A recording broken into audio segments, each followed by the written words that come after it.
పెళ్లైన కొద్ది నెలలకే వెళ్ళొస్తానని చెప్పిన భర్త 16 నెలలుగా తిరిగి రాలేదు. పరాయి దేశంలో బందీ అయ్యాడని తెలిసి భార్య గుండు బరివెక్కింది. ఏ పరిస్థితిలో ఉన్నాడో, ఎప్పుడొస్తాడో, కనీసం తిన్నాడో లేదో తెలియక ఆ కుటుంబానికి కన్నీరే దిక్కైంది. కంటికి కునుకు లేదు, తిందామంటే ముద్ద దిగని దుస్థితి. ఇంటిల్లి పాదిది ఒకటే ఆవేదన, ఒక్కటే కోరిక. తమ వాడిని చూడాలని, పిలుపు వినాలని పాలకులు కరుణించి తమ వాడిని స్వదేశానికి తీసుకురాకపోరా అనుకుంటూ 1000 కళ్ళతో ఎదురు చూస్తున్నారు.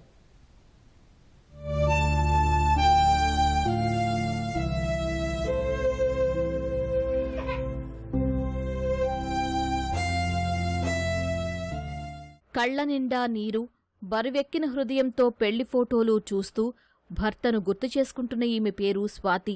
వీరిది శ్రీకాకుళం జిల్లా వంశధార నిర్వాసిత గ్రామమైన గార్లపాడు పునరావాస కాలనీ. స్వాతి భర్త వెంకట్రావు తల్లిదండ్రుల ఆర్థిక పరిస్థితి అంతంత మాత్రమే. ఎల్లన్పేట మండల కేంద్రంలో వెంకట్రావు తల్లిదండ్రులు చిరు వ్యాపారం చేసుకుంటూ జీవనం సాగిస్తున్నారు.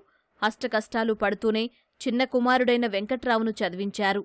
స్థానికంగా ఉద్యోగం రాకపోవడంతో బతుకుదెరువు కోసం వెంకట్రావు దుబాయ్ వెళ్లారు. అక్కడే నౌక కెప్టెన్గా 5 ఏళ్ల నుంచి పనిచేస్తున్నారు. వెంకట్రావుకు 2023 ఆగస్టులో రావిచంద్రి గ్రామానికి చెందిన స్వాతితో వివాహం జరిగింది. 2024 జనవరిలో ఉద్యోగానికి వెళ్లి 6 నెలల్లో తిరిగి వస్తానని వెళ్లిన వెంకట్రావు ఇప్పటి వరకు తిరిగి రాలేదు. దుబాయ్ వెళ్లిన వెంకట్రావు ఇరాన్లో బందీగా ఉన్నారని తెలియడంతో కుటుంబమంతా ఒక్కసారిగా కుంగిపోయింది.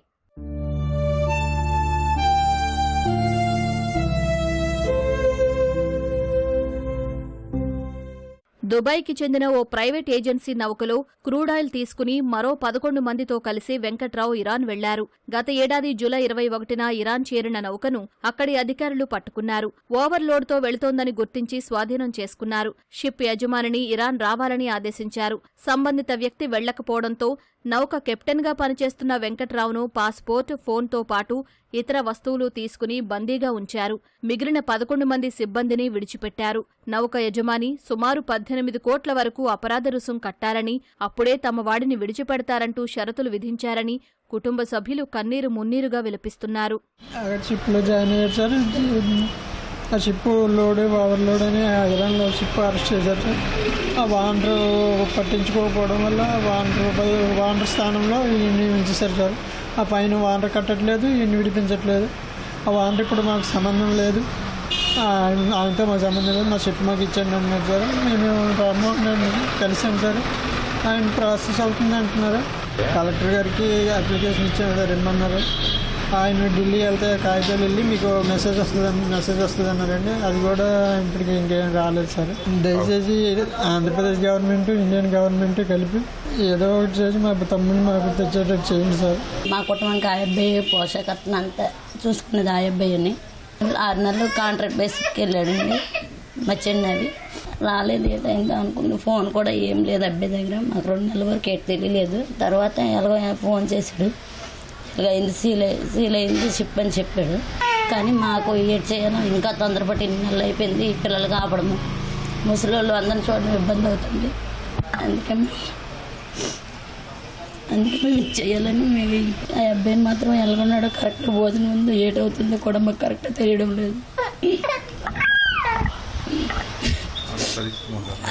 ఆయన పరిస్థితి ఏంటో మాకు అర్థమవ్వట్లేదు.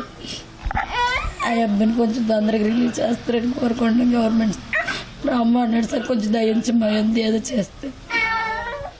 వెంకట్రావు దుబాయ్ బయలుదేరిన సమయానికి భార్య స్వాతి 3 నెలల గర్భిణి. ప్రసవ సమయానికి వచ్చేస్తానని దుబాయ్ వెళ్లిన వెంకట్రావు 18 నెలలవుతున్నా ఇంతవరకు తిరిగి రాకపోవడంతో భార్య గుండెలవిసేలా రోదిస్తోంది. 8 నెలల క్రితం పండంటి ఆడబిడ్డకు జన్మనిచ్చిన స్వాతి కన్న తండ్రి తన బిడ్డను ఇంతవరకు చూడలేని దౌర్భాగ్య పరిస్థితి తలెత్తిందని బోరున విలపిస్తోంది. వృద్ధులైన తల్లిదండ్రులు తమ కుమారుడి రాక కోసం కళ్లు కాయలు కాసేలా ఎదురుచూస్తున్నారు. ఇంక వస్తానని అయినాడు, మరి రాలేపండు. ఆ పిల్ల ముఖం చూడలేపండు. 10 నెలలు అయిపోయింది ఇప్పుడు పిల్లకి. ఏడు చేస్తాము, అలాగనేసి బాధపడతాను, ఏడుస్తాను.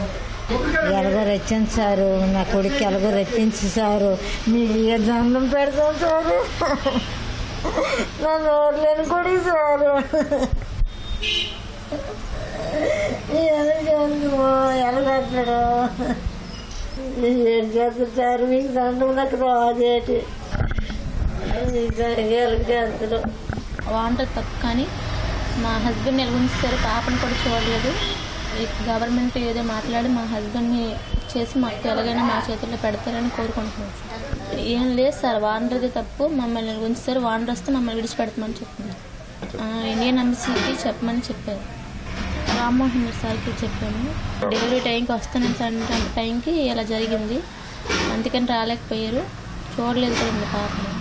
వెంకట్రావు క్షేమంగా ఇంటికి తిరిగొచ్చేలా ప్రభుత్వాలు చొరవ చూపాలని కుటుంబ సభ్యులు కేంద్ర మంత్రి రామ్మోహన్ నాయుడు, విజయనగరం ఎంపీ కలిశెట్టి అప్పలనాయుడును కోరారు. కలెక్టర్ స్వప్నిల్ దినకర్ను కలిసి వినతిపత్రం అందజేశారు.